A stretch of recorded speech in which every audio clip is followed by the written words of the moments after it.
ಎಲ್ಲರಿಗೂ ನಮಸ್ಕಾರ. ಶ್ರೀ ಸೌರಭ ಯೂಟ್ಯೂಬ್ ಚಾನಲ್ಗೆ ನಿಮಗೆಲ್ಲ ಸ್ವಾಗತ. 2026 ಒಳ್ಳೆಯ ಫಲಿತಾಂಶ ಕೊಡದೇ ಇರೋ ರಾಶಿಗಳಲ್ಲಿ ನಮಗೆ ಮೊದಲನೇದಾಗಿ ಸಿಗೋದು ಈ ಸಿಂಹ ರಾಶಿ. ಆದರೆ ಈ ವಿಡಿಯೋನ ಕೊನೆಯವರೆಗೂ ನೋಡಿ, ನಾನು ಇದಕ್ಕೆ ತಕ್ಕಂಥ ಪರಿಹಾರಗಳನ್ನು ಕೂಡ ಹೇಳ್ತೀನಿ.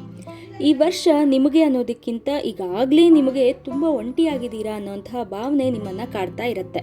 ಸುತ್ತಮುತ್ತ ಎಷ್ಟೇ ನಿಮ್ಮನ್ನು ನೋಡ್ಕೊಳ್ಳೋಂತಹ ಜನ ಇದ್ದರೂ ಕೂಡ, ನಿಮ್ಮನ್ನು ಇಷ್ಟಪಡುವಂತಹ ಜನಗಳೇ ಇದ್ದರೂ ಕೂಡ, ನಿಮಗೆ ಯಾಕೋ ನಾನು ಒಂಟಿಯಾಗಿದ್ದೀನಿಲ್ಲ ಅನ್ನೋಂತಹ ಭಾವನೆ ಬಂದಿರುತ್ತೆ. ನಿಮ್ಮನ್ನು ಯಾರೂ ಅರ್ಥ ಮಾಡ್ಕೋತಿಲ್ಲ ಅನ್ನೋದು ಕೂಡ ನಿಮ್ಮ ಸಮಸ್ಯೆ ಆಗಿರುತ್ತೆ. ಇದರಿಂದ ನೀವು ಆಧ್ಯಾತ್ಮಿಕದ ಕಡೆಗೆ, ಭಕ್ತಿಯ ಕಡೆಗೆ ಒಲವನ್ನು ತೋರಿಸೋದಕ್ಕೆ ಶುರು ಮಾಡಿರ್ತೀರ. ಇನ್ನು ಹಣಕಾಸಿನ ವಿಚಾರದ ಬಗ್ಗೆ ಹೇಳೋದಾದರೆ, ಒಂದಿಷ್ಟು ನಷ್ಟದ ಸಂದರ್ಭಗಳು ಈ ವರ್ಷ ನಿಮಗೆ ಬರುತ್ತೆ.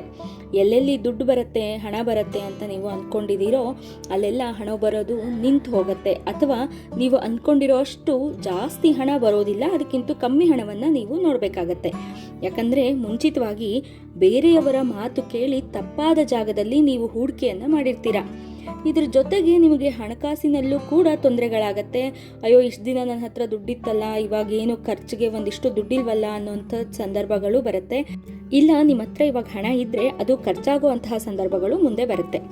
ಇನ್ನು ನೀವು ನಿಮ್ಮ ಸುತ್ತಮುತ್ತ ಇರೋ ಜನಗಳಿಂದ, ಅತ್ತೆ ಮಾವ ಅಂದರೆ mother in law, father in ಲಾ ಕಡೆಯಿಂದ, ಅಥವಾ ನಿಮ್ಮ ಸ್ವಂತ ವಿಚಾರಗಳಿಂದಾನೇ ಕಷ್ಟಗಳನ್ನು ಅನುಭವಿಸುವಂತಹ ಕಾಲ ಇದೆ.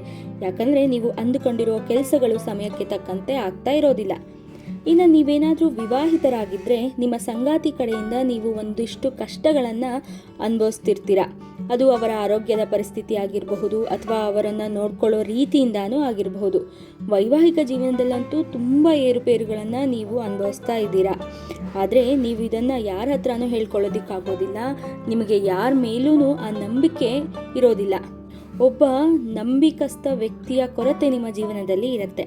ಹೀಗೆಲ್ಲ ಯಾಕೆ ಆಗ್ತಿದೆ, ನಾನು ಏನು ತಪ್ಪು ಮಾಡ್ತಿದ್ದೀನಿ ಅನ್ನೋಂತಹ ಕುತೂಹಲ ಕೂಡ ನಿಮ್ಮಲ್ಲಿರುತ್ತೆ. ಆದರೆ ನೀವು ನಿಮ್ಮ ಸಂಗಾತಿಯ ಕಡೆಗೆ ಹೆಚ್ಚಿನ ಒಲವನ್ನು ಇಟ್ಕೊಂಡಿರ್ತೀರ. ಹಾಗೆ ಅವರು ನಿಮ್ಮನ್ನು ಬಿಟ್ಟು ಬೇರೆ ಯಾರನ್ನೂ ಮಾತಾಡಿಸಬಾರ್ದು ಅನ್ನೋಂತಹ ಮನಸ್ಥಿತಿಯನ್ನು ಕೂಡ ಉಂಟು ಮಾಡುತ್ತೆ. ಆದ್ದರಿಂದ ಇನ್ನೂ ಹೆಚ್ಚು ವೈಮನಸ್ಯ ಉಂಟಾಗತ್ತೆ. ಆದರೆ ನೀವು ಈ ಥರ ವ್ಯಕ್ತಿ ಆಗಿರೋದಿಲ್ಲ. ಇಷ್ಟು ದಿನ ನೀವು ಬೇರೆ ಥರನೇ ಇರ್ತೀರ. ನಿಮ್ಮ ಈ ಬದಲಾವಣೆಗಳನ್ನು ನಿಮ್ಮ ಸಂಗಾತಿ ತಿಳ್ಕೊಳ್ಳೋದಿಕ್ಕೆ ಸ್ವಲ್ಪ ಸಮಯ ಬೇಕಾಗತ್ತೆ. ನಿಮಗೆ ಸ್ವತಃ ಅನಿಸೋದಕ್ಕೆ ಶುರುವಾಗುತ್ತೆ, ನಾನು ಹಿಂಗಿರ್ಲಿಲ್ವಲ್ಲ, ನಾನು ಯಾಕೆ ಹೀಗಾಗ್ಬಿಟ್ಟಿದ್ದೀನಿ, ಯಾಕೆ ಪೊಸೆಸಿವ್ ಆಗಿದ್ದೀನಿ, ನಾನು ಯಾಕೆ ಇನ್ನೊಬ್ಬರ ಅಟೆನ್ಷನ್ನ ಬಯಸ್ತಾ ಇದ್ದೀನಿ. ಇದನ್ನೆಲ್ಲ ನಾವು ಟಫ್ ಟೈಮ್ ಅಂತ ಕರೆಯೋದು. ಆದರೆ ಈ ವಿಡಿಯೋ ನೋಡೋರಿಗೆ ನಾನಂತೂ ಒಂದು ಮಾತು ಹೇಳೋದಕ್ಕೆ ಇಷ್ಟಪಡ್ತೀನಿ. ಇದನ್ನು ನೀವು ನಿಮ್ಮ ಶಕ್ತಿಯಾಗಿ ಬದಲಾಯಿಸ್ಕೊಳ್ಳಿ. ಧೈರ್ಯವಾಗಿ ಎಲ್ಲ ಫೇಸ್ನ ಹೆದರಿಸಿ. ಇನ್ನು ನಿಮಗೆ ಎಲ್ಲರ ಮೇಲೂ ನಂಬಿಕೆ ಕಳ್ಕೊಳ್ಳುವಂತಹ ಪರಿಸ್ಥಿತಿ ಬರುತ್ತೆ. ನಿಮ್ಮನ್ನು ಬಿಟ್ಟು ಬೇರೆ ಯಾರೂ ನಿಮ್ಮ ನೆರವಿಗೆ ನಿಲ್ತಾ ಇಲ್ಲ ಅಂತ ಅನ್ಸೋದಕ್ಕೂ ಶುರುವಾಗುತ್ತೆ. ಹೀಗೆ ನಿಮಗೆ ಈ ವರ್ಷದ ಅಂದರೆ 2025 ಅಲ್ಲೂ ಈಗ ಅನ್ಸೋದಕ್ಕೆ ಶುರುವಾಗಿರುತ್ತೆ. ಹಾಗೇ ಇದೇ ಭಾವನೆ ನಿಮಗೆ 2026ರಲ್ಲೂ ಕೂಡ ಇರುತ್ತೆ. ಯಾಕಂದರೆ ಇದು ನಿಮ್ಮ ಬದಲಾವಣೆಯ ಕಾಲ. ನಿಮ್ಮ ಜೀವನದಲ್ಲಿ ಬದಲಾವಣೆ ಕಾಲ ಬಂದಿದೆ. ಹಾಗಾಗಿ ಬದಲಾವಣೆಗೂ ಮೊದಲು ಸಮಯ ನಿಮ್ಮನ್ನು ಪರೀಕ್ಷೆ ಮಾಡುತ್ತೆ. ಯಾಕಂದರೆ ನಿಮಗೆ ಅಷ್ಟಮ ಶನಿ ನಡೀತಾ ಇದೆ. ನಿಮ್ಗೆ ಗೊತ್ತಿರಬಹುದು, ಸಿಂಹರಾಶಿಯವರಿಗೆ ಇದು ಅಷ್ಟಮ ಶನಿಯ ಕಾಲ. ಹೀಗಿದ್ದಾಗ ಒಂದು ರೀತಿಯ ಒತ್ತಡ ನಿಮ್ಮ ಮೇಲೆ ಯಾವಾಗಲೂ ಇರುತ್ತೆ. ಆದರೆ ಇದರಿಂದ ನೀವು ಕಲಿಯುವಂಥದ್ದು ಸಿಕ್ಕಾಪಟ್ಟೆ ಇದೆ. ಶನಿ ಗ್ರಹ ನಿಮಗೆ ಕಲಿಸದೆ ಮುಂದೆ ಹೋಗೋದಕ್ಕೆ ಸಾಧ್ಯನೇ ಇಲ್ಲ. ಯಾವಾಗ ನಿಮಗೆ ಅಷ್ಟಮ ಶನಿಗ್ರಹ ಅಂದರೆ ಮೀನರಾಶಿಯಿಂದ ಮೇಷರಾಶಿಗೆ ಹೋಗ್ತಾರೋ, ಆಗ ನೀವು ಬೆಂಕಿಯಿಂದ ಬಂದಂತಹ ಕಬ್ಬಿಣದ ಥರ ಗಟ್ಟಿಯಾಗಿರ್ತೀರ. ನಿಮ್ಮ ಜೀವನ ಒಂದು ಒಳ್ಳೆಯ ರೂಪಕ್ಕೆ ಬಂದಿರುತ್ತೆ.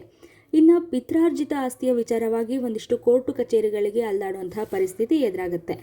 ಇನ್ನು ನಿಮಗೆ ನಿಮ್ಮ ತಾಯಿಯ ಆರೋಗ್ಯದ ವಿಚಾರದ ಬಗ್ಗೆ ಒಂದಿಷ್ಟು ಏರಿಳಿತಗಳನ್ನು ನೋಡುವಂತಹ ಕಾಲ ಇದು. ಅವರೇನಾದರೂ ಇದ್ದರೆ ಆರೋಗ್ಯದಲ್ಲಿ ಒಂದಿಷ್ಟು ಸಮಸ್ಯೆಗಳು ಈ ವರ್ಷ ಬರುತ್ತೆ. ಇನ್ನು ಕೆಲಸದ ವಿಚಾರವಾಗಿ ನೀವು ಕೆಲಸ ಮಾಡುವಂತಹ ಜಾಗದಲ್ಲೂ ಕೂಡ ನೀವು ನಿಮ್ಮ ಅಸ್ತಿತ್ವಕ್ಕಾಗಿ ಹೋರಾಟವನ್ನು ನಡೆಸ್ತಾ ಇರ್ತೀರ.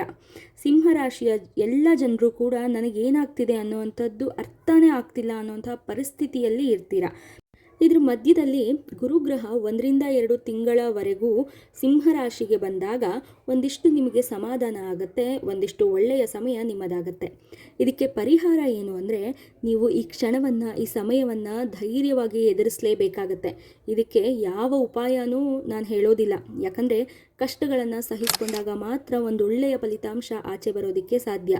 ದೇವರ ಮೊರೆ ಹೋಗಿ ದೇವರನ್ನು ಒಲಿಸ್ಕೊಳ್ಳಿ, ಪ್ರಾರ್ಥನೆ ಮಾಡಿ ಅನ್ನೋ ಎಲ್ಲದೂ ನಿಮಗೆ ಕಷ್ಟ ಕಮ್ಮಿ ಆಗೋದಕ್ಕೆ ಮಾಡಬೇಕಾದಂಥ ಕೆಲಸಗಳು. ಆದರೆ ಈ ಕಷ್ಟನ ನೀವು ಸಹಿಸ್ಕೊಳ್ಳಿ ಅಂತ ನಾನು ಹೇಳ್ತೀನಿ. ಕಬ್ಬಿಣ ಒಂದು ವಸ್ತುವಾಗಿ ಬದಲಾಗಬೇಕು ಅಂದರೆ ಅದು ಬೆಂಕಿಯಲ್ಲಿ ಇರಲೇಬೇಕು. ಹಾಗೆ ಒಂದು ಕಲ್ಲು ವಿಗ್ರಹವಾಗಿ ಬದಲಾಗೋದಕ್ಕೆ ಅದು ಹುಳಿಪೆಟ್ಟನ್ನು ಸಹಿಸ್ಕೊಳ್ಳೇಬೇಕು. ಯಾರೇ ಆಗಲಿ ಒಂದು ಉನ್ನತವಾದ ಸ್ಥಾನವನ್ನು ಮುಟ್ಟಿದ್ದಾರೆ ಅಂತ ಅಂದರೆ ಅವರ ಜೀವನದ ಹಿಂದೆ ಕಷ್ಟಗಳನ್ನು ನೋಡಿದಂತೆ ಕಷ್ಟಗಳನ್ನು ಅನುಭವಿಸಿರುತ್ತಾರೆ.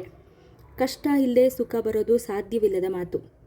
ಇಲ್ಲ, ಇಷ್ಟು ಕಷ್ಟ ಇದೆ, ನನಗೆ ಇದನ್ನು ಫೇಸ್ ಮಾಡೋದಕ್ಕೆ ಒಂದು ಶಕ್ತಿಯ ಅವಶ್ಯಕತೆ ಇದೆ ಅನ್ನೋದಾದರೆ ನಾನು ನಿಮಗೆ ಹೇಳೋದು, ವಿಘ್ನ ವಿನಾಶಕ ಗಣಪತಿಯ ಮೊರೆ ಹೋಗಿ. ನಿಮಗೆ ಸಾಧ್ಯವಾದಷ್ಟು ಸಿದ್ಧಿವಿನಾಯಕನ ದೇವಸ್ಥಾನಗಳಿಗೆ ಭೇಟಿ ಕೊಡಿ. ಇನ್ನು ಇದು ನಿಮ್ಮ 2026ರ ಭವಿಷ್ಯ. ಈ ವಿಡಿಯೋ, ಈ ಮಾಹಿತಿ ನಿಮಗೆ ಇಷ್ಟ ಆದರೆ ಒಂದು ಲೈಕ್ ಮಾಡಿ, ನಿಮ್ಮ ಆಪ್ತರೊಂದಿಗೆ ಇದನ್ನು ಶೇರ್ ಮಾಡಿ. ಅನಿಸಿಕೆ ಅಭಿಪ್ರಾಯಗಳನ್ನು ಕಮೆಂಟ್ ಮೂಲಕ ನಮಗೆ ತಿಳಿಸೋದನ್ನು ಮರಿಬೇಡಿ. ಹಾಗೆ ಇನ್ನೂ ಕೂಡ ನಮ್ಮ ಚಾನಲ್ನ ಸಬ್ಸ್ಕ್ರೈಬ್ ಆಗಿಲ್ಲ ಅಂದರೆ ದಯವಿಟ್ಟು ಸಬ್ಸ್ಕ್ರೈಬ್ ಮಾಡ್ಕೊಳ್ಳಿ. ಎಲ್ಲರಿಗೂ ಒಳ್ಳೆಯದಾಗಲಿ. ಹರ ಹರ ಮಹಾದೇವ.